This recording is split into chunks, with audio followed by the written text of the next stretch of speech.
I'd set up my own business in 1990, management consultancy business, which I didn't make work.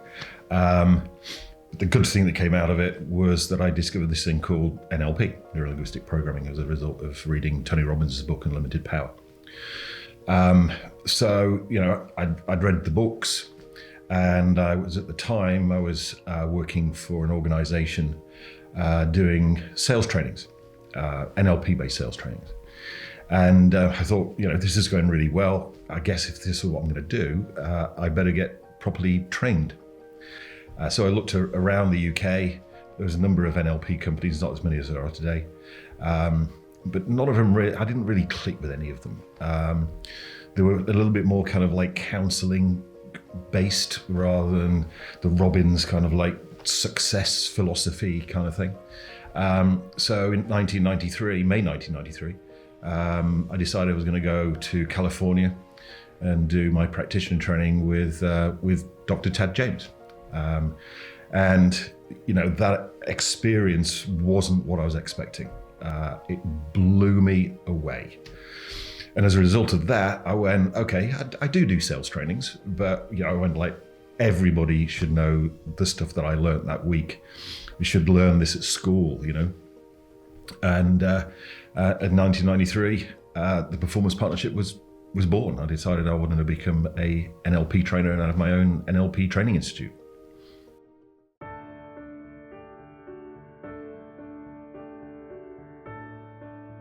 I was excited. I was nervous too. I mean, people sometimes go, "Wow, what a brave move," and really, it wasn't bravery. I think it was just innocence. It wasn't that I was excited. It wasn't that I was scared. I was just went, okay. I just went for it. Didn't really think of any potential repercussions. The majority of people thought I was mad, crazy, One, crazy for running my own business after having a very successful career in the city, which I gave up. People thought that was a crazy move. But then to do this, what was then considered this weird thing called Neuro-Linguistic Programming. I mean, a lot of people think it's weird today, but 28 years ago, it was way out there. And so people thought, it's never going to fly. It's not going to work. When I first did practitioner training, I thought my destiny, if you like, was to do, world-class NLP sales trainings. So that's what I was looking for. The program that I did also included timeline therapy. I thought, I don't need therapy, but it's included in the price. And it also included hypnosis, which for me at the time was kind of like Paul McKenna thing. I thought, well, I can't see myself doing that, but it's included in the price, so that's okay. Did I learn what I needed to learn to be able to do NLP-based sales trainings? Then the answer to that question is yes.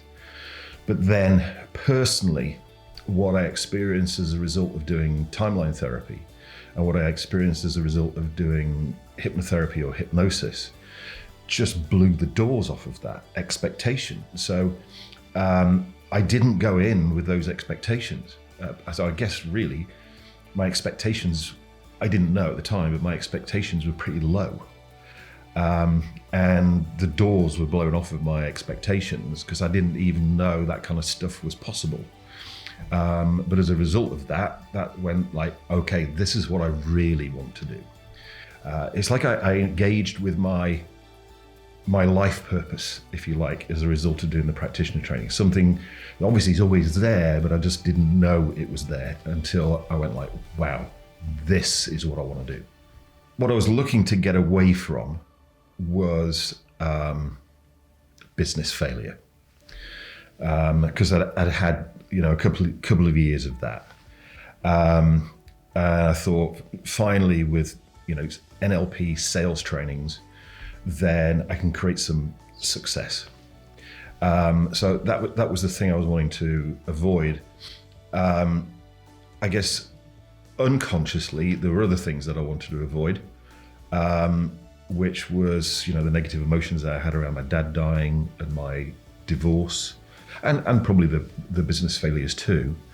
And also again unconsciously, because I just wasn't consciously aware. Well, I wasn't consciously aware that those things were there, or that it was possible to get rid of them. Would be the other thing, I guess, would be major limiting beliefs that I had that I wasn't really aware of until I got to the practitioner training, and then they kind of were like, whoa, okay.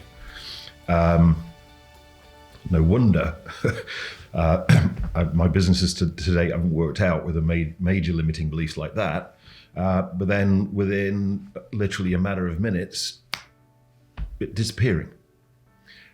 So that then, when I came back to the business, the NLP training business, I'm not saying it was like an overnight success, but it works pretty much straight away.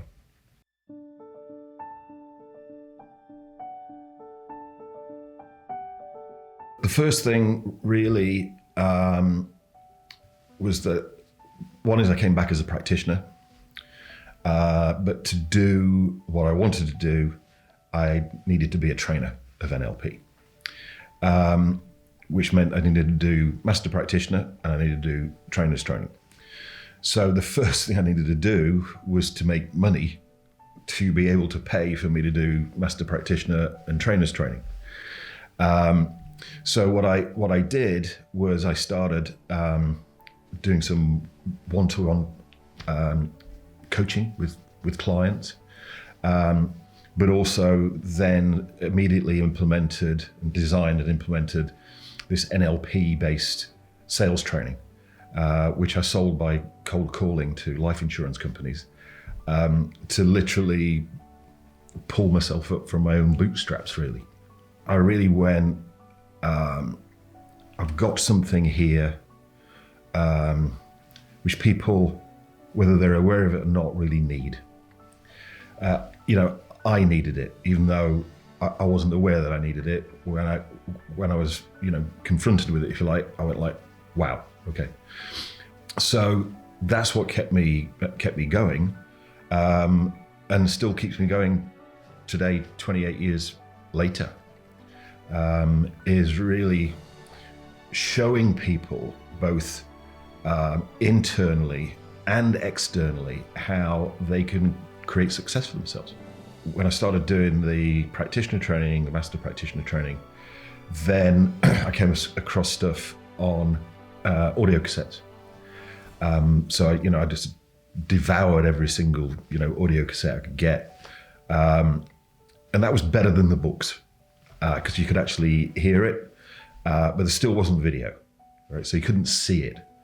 And I remember being invited to do a board break on TV, live TV, where you take somebody from the audience and you have them break through a 1-inch thick piece of pine. And I said, yeah, okay, I'll do it.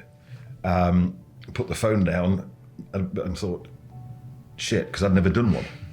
I'd not even seen one. So all I got was an audio recording of somebody doing a board break. That's all I've got to model it on. And so you got to model it, it's like, and that's all you got to go with, And I'm going and I'm going to be on live TV in a matter of days, taking somebody else through it. But that's kind of like one of my strategies is, I'll volunteer to do something I've never done in front of an audience, whether it be TV or, a training room audience. And so I haven't got any choice. I've got to make it work. So that's definitely one of the things that has worked for me. It's a bit nerve-wracking, but that's a strategy that I still use.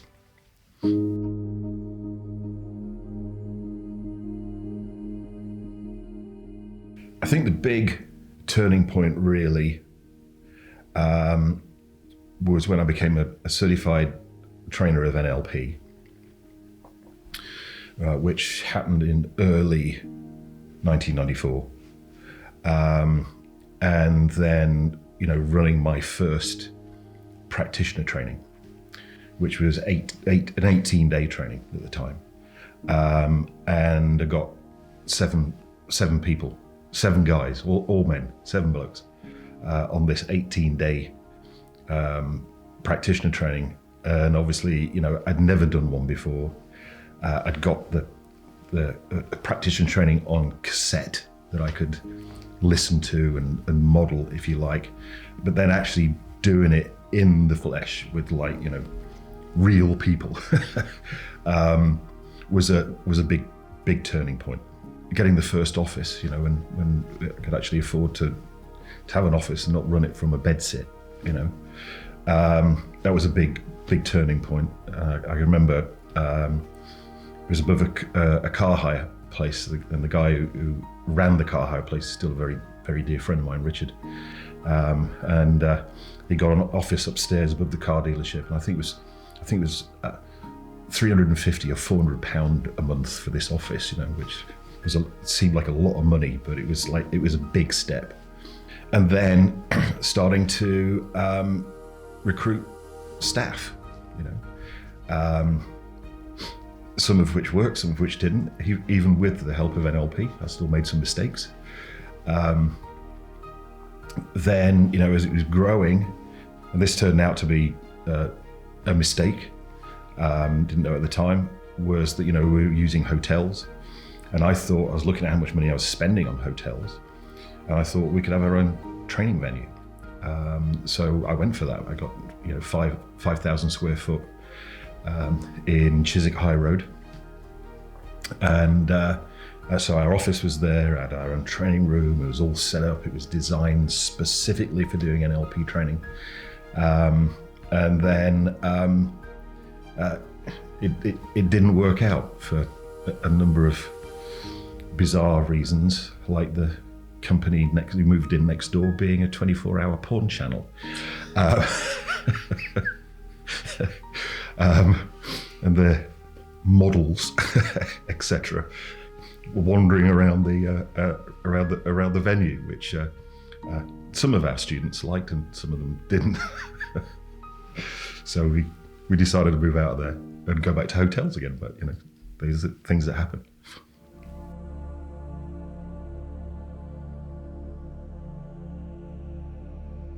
I think the best trainers of NLP, including the best master trainers of NLP for that matter, are people that have created a big personal experience for themselves as a result of doing NLP. So I had this massive experience on my practitioner training, which had me have the total belief that NLP worked. And then as a result of having that experience, that then gives you the drive and the passion to enable other people to have that. Then I think the other thing is, like I've said, taking risks. I think it's a quote from Richard Branson. If somebody asks you to do something, always say yes, and then work out how to do it afterwards. And I've done that a lot over the 28 years, and that's a real key to success. I think the other thing from being a trainer of NLP is, there are some people who are trainers of NLP, and all they do with NLP is train practitioners and master practitioners of NLP. Whereas right from the start, what we've done is private clients, coaching clients, therapy clients, breakthrough session clients, corporate clients.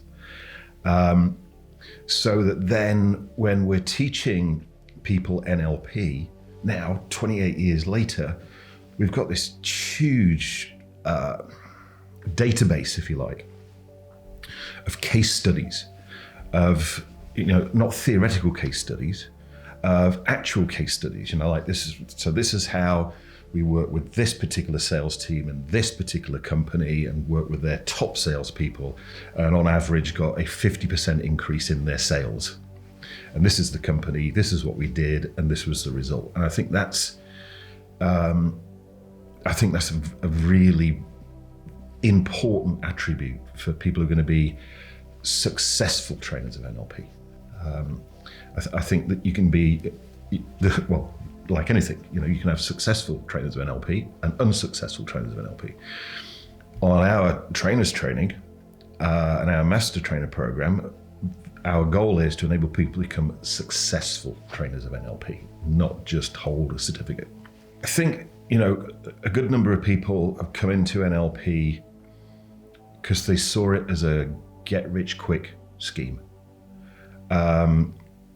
It's not. I don't actually think there is such a thing as a get-rich-quick scheme. So I think one of the pitfalls really is that to do this successfully takes, just like with anything else, hard work. And you've got to be a bit like a weeble, because you will get knocked down. And the thing with that is, a lot of people, when they get knocked down, they go, oh, I can't do this, or it's not going to work. Whereas, if you've got that drive, that passion and determination, what you do is when you get knocked down, you brush yourself off and go like, okay, so what did I learn from that? How did I create it not working? And what do I need to do next time to make sure that it works next time? Knowing full well that next time it might not work either. But as long as you go like, okay, so what did I learn from this? How did I create it? What do I do differently next time to make it work? And continue doing that strategy, eventually it will work. And sometimes that's not easy. Sometimes when you get knocked back or whatever it is, it causes you to have doubts about yourself. It causes you to have negative emotions. But then you see, you've got this NLP toolbox, which you can apply to self to get rid of your doubts, to get rid of your negative emotions, and enable you to get up and do it all again.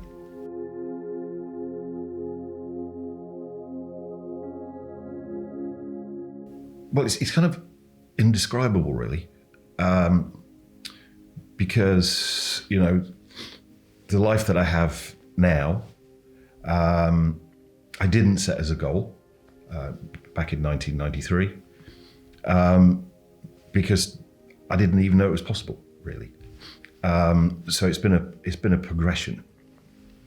Kind of like, oh, okay. So if I can do that, then what's next? What's next? So over the years, my goals have progressively got bigger and bigger and bigger and bigger. And so, a new project that I'm working on currently is to establish a new charity, which will use the tools and techniques that we've got to enable people to get themselves back on track, get their life back together after they've experienced some kind of like traumatic incident, some traumatic event, maybe as a result of a natural disaster or terrorist action or whatever it may be, and that's really exciting. But that wasn't a goal that I had in 1993. It wasn't even a goal probably I had last year. It just got like, okay, the world needs this. It needs it even more now than probably it did last year. We've got the toolbox, we've got the team, so now let's do something with it. The question I've asked myself more is, what would my life be like if I hadn't have left my career in the city? Because that was really the big turning point. Even though I was like lost in the desert for a while afterwards, and I did consider going back a couple of times, I have to admit, when things weren't working out. And it's weird. I go, if I'd stayed in the city, doing what I was doing then, the environment I was in, I'd probably be dead. Is the answer that I get. And a lot of people that I work with in the city at that time actually are. It was the lifestyle. It was the environment. It was very work hard, play hard, and so. But even if I was still alive, I don't think I would be as fulfilled and satisfied as I am now.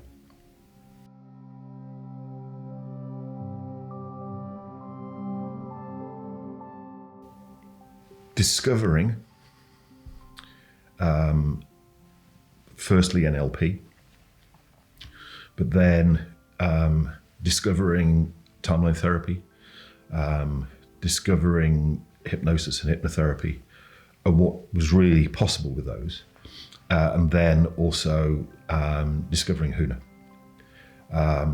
Those are the things I've been. I'm continue now 28 years later to still be really grateful for that, because without that, I wouldn't be where I am today. I think the other thing as well is that I had a great trainer, coach, and mentor in Dr. Tad James, and really he kind of like took me under his wing. And it was almost like having an apprenticeship program. So I think having that kind of support and having that mentorship accelerated the rate at which I became successful in what I was doing. I think that's also something I'm really grateful for. And also grateful for all of the clients and the customers we've had over the last 28 years. It is a little bit of a cliche, but I think I learned more from them than they learned from me. Because even 28 years in, there are still things that happen in the training room where I go, okay, what do I do now? There's an instant thought that comes into your head. There's a door, run. But then you've got a bunch of people in the room with expectations. So you've got to find a way, and you do. And so that's also something I'm massively grateful for, and that again keeps me going, because there's always more to discover. There's always more to learn. As soon as you think you know it all, you're in serious trouble. And since 28 years later, I feel like I'm just scraping the surface. I've got, lots and lots and lots to learn, which also keeps me going.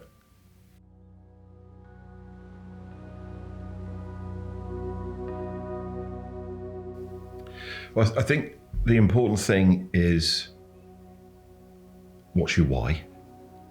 As in, what's the motivator? Then what is it that you're going to offer people? Because what I see a lot of people do is they go, okay, I'm going to be a coach. I'm going to do therapy. I'm going to do training. And what we've always done is we've always done all of that. Whereas I think some people think there's an or in between each one of those things, where in actual fact, just take the or out and replace it with an and. Because things go in cycles. So, when the public NLP certification trainings are doing a downward cycle, then it could be that your NLP corporate trainings are on an upward cycle. Or, for a while, with the pandemic as an example, then we couldn't run public physical trainings. I mean, we did move virtually, but we still weren't doing the kind of volume that we were doing before. But because of the situation and circumstances that were going on, the therapy and breakthrough business took off. Whereas if you're only doing one of those things, if you've got those oars in place, then you're going to experience lows as well as highs. But if you've got, multiple strings to your bow, if you like, then it means that you can, I'm not saying stay on a high all the time, but you'll significantly reduce the lows.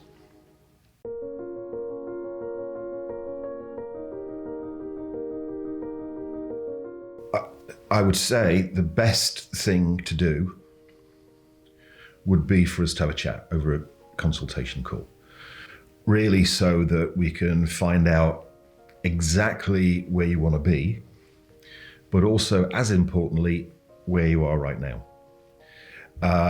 Because, I've had my personal journey, and that might not necessarily be everybody's journey. So, you're starting out here, you want to be here, what's the best route to take? How much time and money can you invest to get there? Which aren't things I don't think that people are necessarily going to get from looking at a website or any of those kind of things. I think it's best that we have a conversation. Obviously a conversation it's obviously without any commitment at the end. And I think the other thing that's important as well is that there's not only a connection, there's a chemistry, I think, which again, we can find out whether it's going to be a good fit for us to work together. I think that's an important thing, which comes from personal contact, I think.